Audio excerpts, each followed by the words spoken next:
Dear students, welcome to Classic NEET Physics classes. So today we are going to see the new topic called magnetic effects of current. What is that magnetic effects of current? See that if a moving charges, a charge, you have any positive charge or a negative charge, if it is in stationary position, you know that stationary position, it will create the electric field. கண்டிப்பா பண்ணோம் இல்லையா, electric field create பண்ணும். இப்போ charge move ஆச்சுன்னா என்ன sir பண்ணும்? ஒரு வெலாசிட்டியில் constant வெலாசிட்டியில் move ஆனால் என்ன சார் பண்ணும்? கான்ஸ்டன்ட் வெலாசிட்டியில் மூவ் ஆச்சுன்னா சார்ஜ் வந்து என்ன பண்ணும்னா it will produce the magnetic field. It will produce the magnetic field. சரியா? அதை பற்றி தான் நம்ம பார்க்க போகிறோம். ஸோ அதுக்கப்புறம் சார்ஜ் வந்து ஆக்சலரேட் ஆச்சுன்னா it will radiate the energy அப்படின்னு பார்த்தோம். சார்ஜ் வந்து ஆக்சலரேட் ஆச்சுன்னா இட் வில் மீன்ஸ் ஆக்சலரேட் ஆகும்போது எனர்ஜி ரேடியேட் பண்ணுதுன்னு பார்ப்போம்.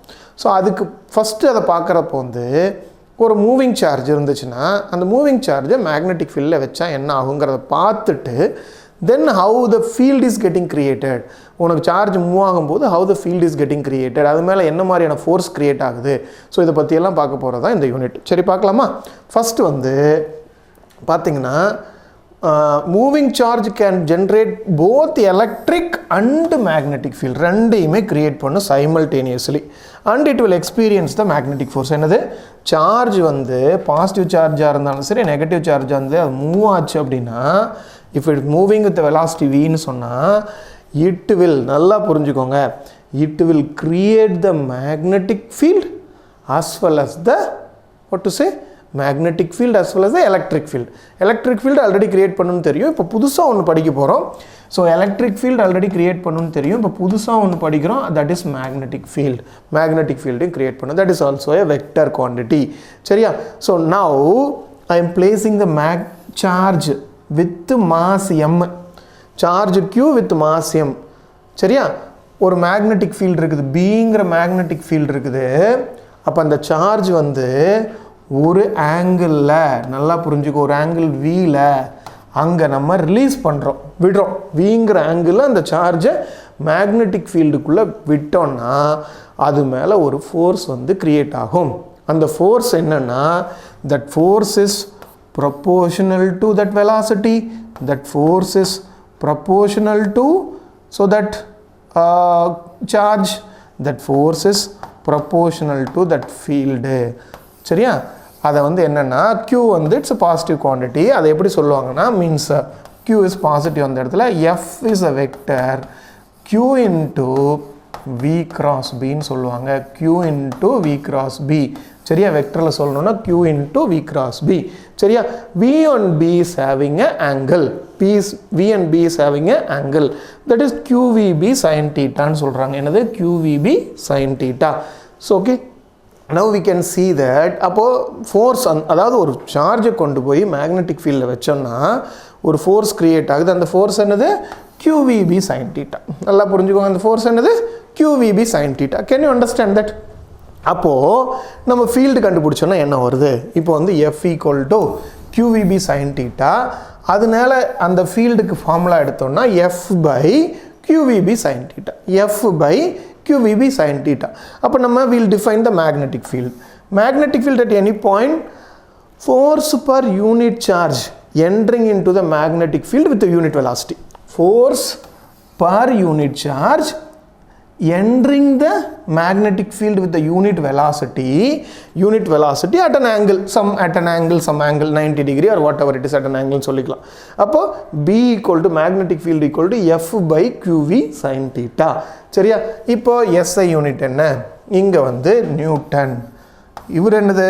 q வந்து கூலும், இங்கே என்னது? Metre per second. இப்போ newton second per coulomb metre, newton second per coulomb மீட்டரை டெஸ்லான்னு சொல்லுவாங்க. சரியா? Newton second per coulomb metre, இது வந்து SI unit of the magnetic ஃபீல்டுப்பா. என்னது? SI unit of the magnetic field. அப்போ அது என்ன சொல்லுவாங்க? Newton second per coulomb metre, இல்லைன்னா டெஸ்லான்னு சொல்லுவாங்க, இல்லைன்னு சொன்னால் வெபர் பர் மீட்டர் ஸ்கொயர்ட், இல்லைன்னு சொன்னால் weber per metre squared. So இதுக்கு என்ன சார் நமக்கு dimensional formula? m at power a power minus 1 t power minus 2. இதுதான் டைமென்ஷனல் ஃபார்முலா. இதை மேக்னெட்டிக் ஃபீல்டோட டைமென்ஷன் ஃபார்முலாவே கேட்கலாம். எப்படி சார் பண்ணுறது? இங்கே நியூட்டன்னா ஃபோர்ஸ்னால் என்னது? Mass into acceleration into second அப்படியே இருக்கட்டும் டிவைடட் பை கூலும் என்னது ஆம்பியர் இன்ட்டு டைம். ஏன்னா கரண்ட் ஈக்குவல் டு என்னது I equal to q by டின்னு சொன்னால் q ஈக்குவல் டு என்னது ஐ இன்ட்டு டி, ஐக்கு ஆம்பியரு டைமுக்கு டி போட்டுடுறோம் சரியா. இப்போ மாஸ் இன்ட்டு ஆக்சலரேஷன் இருக்கா. ஸோ பாதி இது மாற்றி மாற்றி எழுதியிருந்தாலும் யூ கேன் ஜஸ்ட் இது வந்து kg metre per second square கரெக்டாக. இந்த மாஸ் ஆக்சலரேஷன் இன்ட்டு செகண்டு ஏடி சரியா. Can you understand that. இப்போது என்னன்னு சொன்னால் நம்ம வந்து we are going to see that into t a டைம்ங்கிறது என்ன செகண்ட். ஸோ அப்போ இந்த செகண்ட் கேன்சல் ஆகுது. ஸோ அப்போ பார்த்தீங்கன்னா equal to kg metre ampere power -1 second power -2. அப்போ என்னது கேஜிக்கு பதிலாக என்ன வருது m, then metre per second. Metre per second is there, l is missing. So அப்போ l போடணும்ப்பா இந்த இடத்துல யூ ஹாவ். ஏன்னா மீட்டர் பர் செகண்ட் மீட்டர் எங்கேயுமே வரல. So coulomb metre is there. இந்த மீட்டர் இருக்கு இல்லையா, அப்போ இந்த கூலும் மீட்டர் இந்த மீட்டர் விட்டாச்சு கூலும் மீட்டர். அப்போ இந்த இடத்துல மீட்டரு இந்த மீட்டர் கேன்சல் ஆச்சுன்னா m இந்த மீட்டர் கேன்சல் ஆயிரும். m a power -1 t power -2 இப்படி தான் நம்ம சால்வ் பண்ணணும். m a power -1 t power -2 என்னது நியூட்டனுக்கு மாஸ் இன்ட்டு ஆக்சலரேஷன் ஃபோர்ஸா கரெக்டா. இது செகண்டா இது கூலுமா, இந்த மீட்டரை விட்டுட்டு நம்ம போடும்போது அது மாதிரி மிஸ் பண்ணோன்னா தப்பாக வரும். இப்போ kg metre per second square வந்துடுது. அதுக்கப்புறம் இங்கே ஒரு மீட்டர் இருக்குது ஏடி போடுறோம், ஏ இன்ட்டு செகண்ட் எல்லாம் கேன்சல் ஆகுது. அப்போது கேஜிக்கு m a power -1 t power -2. இதுதான் டைமென்ஷனல் ஃபார்முலா ஃபார் என்னது மேக்னெட்டிக் ஃபீல்டு. இதை கேட்கலாம், இந்த வகையான கொஸ்டின் தான் கேட்குறாங்க.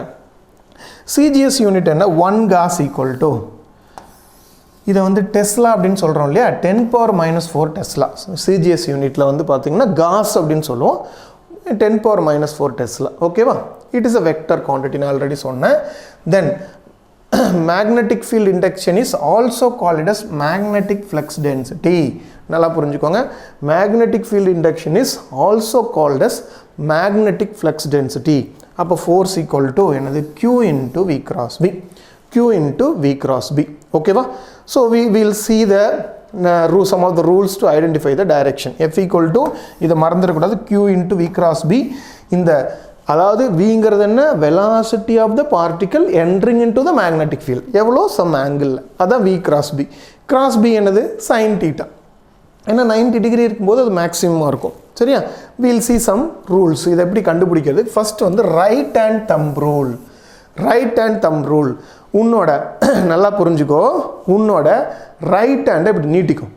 So you can just extend your right hand fingers along the வெலாசிட்டியோட டைரெக்ஷனில் நீட்டிக்கோ. ஸோ வெலாசிட்டியோட டைரெக்ஷன் இப்போ பார்த்தீங்கன்னா இது என்னென்னா direction to find out the. So உங்களுக்கு வந்து என்ன டைரெக்ஷனில் ஃபோர்ஸ் இருக்கும், என்ன டைரெக்ஷனில் மேக்னெட்டிக் ஃபீல்டு இருக்குன்னு கண்டுபிடிக்கிறதுக்கு. இப்போது இந்த மாதிரி இருக்கு இல்லையா velocity, we can just see that. So இப்போது இந்த ரைட் ஹேண்ட் பாம் இருக்கு இல்லையா, நல்லா புரிஞ்சுக்கோ. இந்த ரைட் ஹேண்ட் பாமை ஸோ உனக்கு வெலாசிட்டியோட டைரெக்ஷன் நல்லா பார்த்துக்கோ. வெலாசிட்டியோட டைரெக்ஷன் இந்த ரைட் ஹேண்ட் பாமை வெலாசிட்டியோட டைரெக்ஷனில் இப்படி நீட்டிக்கிட்டு மேக்னெட்டிக் ஃபீல்டு இருக்கிற டைரெக்ஷனில் இந்த ஃபிங்கரை இப்படி கேர்ல் பண்ணணும். நல்லா புரிஞ்சுக்கோ, இந்த கேர்ல் பண்ணணும். இப்படி கேர்ல் பண்ணிங்கன்னா this direction will give the field. நல்லா புரிஞ்சுக்கோங்க. this direction will give the force. நல்லா புரிஞ்சுக்கோ. இப்போ இந்த ஃபோர்ஸ் அப்படிங்கிறது பாருங்க, you can just see that வெலாசிட்டியோட டைரெக்ஷனில் இந்த கை பார்த்தீங்கன்னா வெலாசிட்டியோட டைரெக்ஷன் இந்த வெலாசிட்டின்னு வச்சுக்கோ. சே எக்ஸாம்பிள் ஒன் செகண்ட்.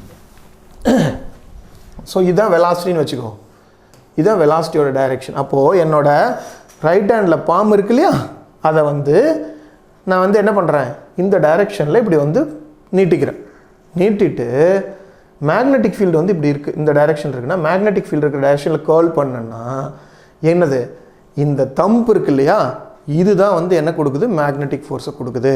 ஸோ அதே மாதிரி சப்போஸ் வந்து உனக்கு மேக்னெட்டிக் ஃபீல்டு ரிவர்ஸ் டைரெக்ஷனில் இருந்ததுன்னு வச்சுக்கோ. ரிவர்ஸ் டைரெக்ஷனில் இருந்துன்னா இங்கே போகிறோம், ரிவர்ஸ் டைரெக்ஷன் இருந்துன்னா ஸோ அதர் ஆர் லைக் உனக்கு வந்து என்ன இருக்குது, இட் இஸ் வெலாசிட்டி இந்த டைரெக்ஷனில் இருந்துச்சுன்னா அப்போ வெலாசிட்டியோட டைரெக்ஷனில் உன்னோட பாம் இருக்கு இல்லையா, அதை இப்படி நீட்டிக்கணும். ஸோ ஓகே, வெலாசிட்டியோட டைரெக்ஷனில் உனக்கு மேக்னெட்டிக் ஃபீல்டு அவுட் சைடில் வந்துச்சுன்னா, இதை கர்ல் பண்ணு, இப்படி கர்ல் பண்ணால் ஃபோர்ஸ் வந்து கீழே ஆக்ட் ஆகும். இதுதான் ரைட் ஹேண்ட் பாம் ரூலு.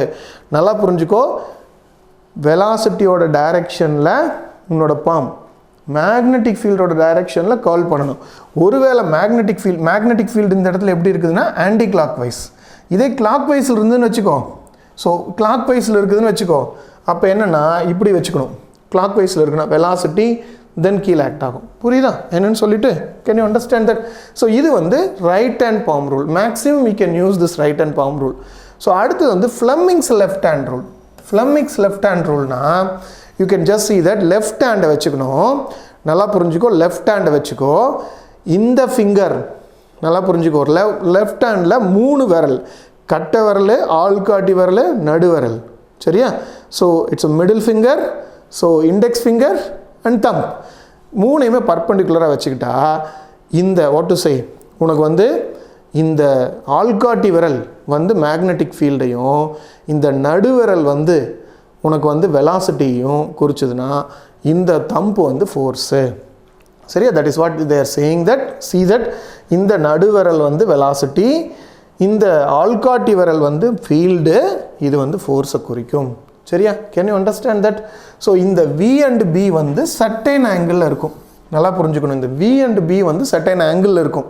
90 இருக்கணுங்கிற அவசியம்லாம் கிடையாது. ரைட் லெஃப்ட் ஹேண்ட் தம்ப் ரூலில் என்னது இல்லை sir, left hand Fleming's left hand ரூலில் இது வந்து இந்த B வந்து direction of the magnetic field, இந்த மிடில் ஃபிங்கர், ஸோ இந்த ஆள்காட்டி விரல் direction of the magnetic field, இந்த நடுவிரல் எதை வெலாசிட்டி, இந்த ஃபிங்கர் இருக்கு இல்லையா, அந்த மேலே போகுது இல்லையா, இதுதான் வந்து ஃபோர்ஸை குறிக்குது. சரியா? அப்போது இதுதான் வந்து இது உனக்கு தம்ப் கட்டை விரல், இது வந்து என்னது உனக்கு ஆள்காட்டி விரல். ஸோ இந்த வெலாசிட்டி இது பண்ணணும் உனக்கு வந்து பார்த்தீங்கன்னா மிடில் ஃபிங்கர், நடுவிரல். சரியா? ஸோ இந்த 2 வெலாசிட்டியும் மேக்னெட்டிக் ஃபீல்டும் எந்த ஆங்கிளில் வேணாலும் இருக்கலாம், நோ ப்ராப்ளம். ஒரே பிளேனில் இருக்கும். ஆனால் எந்த ஆங்கிள் வேணாலும் இருக்கலாம், ஒரே பிளேனில் இருக்கும். ஆனால் இந்த ஃபோர்ஸ் அப்படிங்கிறது இந்த வெலாசிட்டிக்கும் பர்பெண்டிகுலர், இந்த மேக்னெட்டிக் ஃபீல்டுக்கும் பர்பெண்டிகுலர், இந்த வெலாசிட்டிக்கும் பர்பெண்டிகுலராக இருக்கும். இந்த ஃபோர்ஸுங்கிறது என்னது, மேக்னெட்டிக் ஃபீல்டுக்கும் பர்பெண்டிகுலர், வெலாசிட்டிக்கும் perpendicular. You should not forget these 2 rules. ஓகேவா? ரைட் ஹேண்ட் பாம் ரூல் ரொம்ப ஈஸி. இங்கே பாரு, இப்போது எனக்கு வந்து வெலாசிட்டி வந்து இங்கே வெளியில் ஆக்ட் ஆகுது. நல்லா பார்த்துக்கோ, வெலாசிட்டி வந்து வெளியில் ஆக்ட் ஆகுது. இந்த இடத்துல இப்படி வெளியில் இருக்குது. சரியா? வெலாசிட்டி வந்து வெளியில் ஆக்ட் ஆகுது. தென் மேக்னெட்டிக் ஃபீல்டு அப்போ வெளியில் ஆக்ட் ஆகுதுன்னு வச்சுக்கலாம். எப்படி வச்சுக்கலாம், இப்படி வெளியில் வருது. ஸோ என்னோட பாம் இங்கே வச்சுக்கிறேன். மேக்னெட்டிக் ஃபீல்டு எங்கே, இந்த டைரெக்ஷனில் இருக்குது. அவ்வளோதான், முடிஞ்சு போச்சு. ரைட் ஹேண்டு பாம் ரூல் ரொம்ப ஈஸி. மேக்னெட்டிக் ஃபீல்டு இந்த டைரெக்ஷனில் ஆக்ட் ஆகுது. எனக்கு எங்கே என்னது வெலாசிட்டி வந்து வெளியில் வருதுன்னா தென் Z ஆக்சிஸில் வருது. நான் என்ன பண்ணுறேன், என்னோடய பாம் வந்து இப்படி வந்து கர்ல் பண்ணுறேன். கர்ல் பண்ணுன்னா ஃபோர்ஸ் எங்கே ஆக்ட் ஆகும், மேலே ஆக்ட் ஆகும். கர்ல் பண்ணுன்னா ஃபோர்ஸ் எங்கே ஆக்ட் ஆகும், மேலே ஆக்ட் ஆகும். புரியுதா? இதே வந்து மேக்னெட்டிக் ஃபீல்டு இந்த டைரெக்ஷனில் இருந்துன்னு வச்சுக்கோ, நான் வந்து கையை இப்படி பண்ண முடியாது. ஏன் பண்ண முடியாது? ஏன்னா கர்ல் பண்ண முடியாது. எதோட டைரெக்ஷனில், மேக்னெட்டிக் ஃபீல்டோட டைரெக்ஷனில் கர்ல் பண்ண முடியாது. அப்போ நான் என்ன பண்ணணும்னா இப்படி வச்சுக்கணும். மேக்னெட்டிக் ஃபீல்டோட டைரெக்ஷனில் கர்ல் பண்ணனா ஃபோர்ஸ் வந்து டவுன்வர்டில் ஆக்ட் ஆகும். ஃபோர்ஸ் வந்து எங்கே ஆக்ட் ஆகும், டவுன்வர்டில் ஆக்ட் ஆகும். ரொம்ப இம்பார்ட்டன்ட்ப்பா இந்த டைரெக்ஷன் கண்டுபிடிக்கிறது. ஸோ அதனால தான் உனக்கு இவ்வளோ நேரம் நான் சொன்னேன். Next, different representation for the direction. In Cartesian ஃபார்மில் எக்ஸு ஒய் இருந்துச்சுன்னா எப்பவுமே இன்வேர்டுன்னு சொன்னால் எப்படி இந்த குறி, அவுட்வேர்டுன்னு சொன்னால் இந்த குறி. சரியா? திஸ் இஸ் இன்வேர்டுனா -z டைரெக்ஷன். -z தான் இருக்கணும்னு அவசியம் இல்லை. ஒருவேளை இதை YZ மாற்றினா இது எக்ஸு. சரியா? பர்பெண்டிகுலர் இந்த இடத்துல பாரு, எக்ஸு ஒய். அப்போ உனக்கு வந்து கிராஸ் போட்டோன்னா இன்வேர்டு, டாட் போட்டோன்னா அவுட்வேர்டு. கிராஸ் போட்டோன்னா இன்வேர்டு, டாட் போட்டால் அவுட்வேர்டு. புரியுதா? இது வந்து கார்ட்டீசியன் கோஆர்டினேட். இதே வந்து ஜியாமெட்ரிக் ஃபார்ம் உனக்கு வந்து நார்த்து, சவுத்து, வெஸ்ட்டு உனக்கு தெரியும். நார்த்து மேலே போடணும், சவுத்து கீழே, வெஸ்ட்டு இங்கே, ஈஸ்ட் இங்கே. ஸோ நிறையா பேர் இதே தெரியாமல் இருக்காங்க. இதுதான் போட. ஏன்னா உனக்கு நார்த்தில் ஃப்ளோ ஆகுது, வெஸ்ட்டில் ஃப்ளோ ஆகுதுன்னு சொல்லுவோம். ஐயோ எங்கப்பா நார்த் எங்கே வெஸ்ட் எங்கே அப்படின்னு. அப்படி இருந்துச்சுன்னா நல்லா பார்த்துக்கோ. உனக்கு வந்து இப்போ டவுன்வேர்டு அப்வேர்டுமா இந்த கேஸில் டவுன்வேர்டு அப்வேர்டுமா. டவுன்வேர்டு அப்வேர்டுனா டவுன்வேர்டு அப்படின்னா உனக்கு வந்து இன்டு த பேப்பர் அப்படின்னு அர்த்தம். இந்த டவுன்வேர்டுனா கிராஸ் மார்க் போட்டுடுறோம். இன்டு த பேப்பர் அப்படின்னு அர்த்தம். டவுன்வேர்டுனா இன்டு த பேப்பர், அப்வேர்டுனா எப்போ அவுட் ஆஃப் த பேப்பர். இதில் எதுக்கு சார் இன்வேர்டு அவுட்வேர்டு உனக்கு வந்து இன்வேர்டு அவுட்வேர்ட்ஸ் அப்படின்லாம் எதுக்கு சார் சொல்கிறீங்க அப்படின்னு கேட்டால், உனக்கு வந்து it is like a magnetic field இப்படி ஆக்ட் ஆகுது, இந்த டைரெக்ஷனில் ஆக்ட் ஆகுது, வெலாசிட்டி இங்கேருந்து இங்கே போகுது. உனக்கு வந்து சார்ஜ் வந்து வெஸ்ட்லேருந்து ஈஸ்ட் போகுது, இல்லை ஈஸ்ட்லேருந்து வெஸ்ட் வருது, மேக்னெட்டிக் ஃபீல்டு இப்படி இருக்குது அப்படின்னா ஃபோர்ஸ் எந்த டைரெக்ஷனில் ஆக்ட் ஆகுதுன்னு இது எல்லாமே கேட்பாங்கப்பா.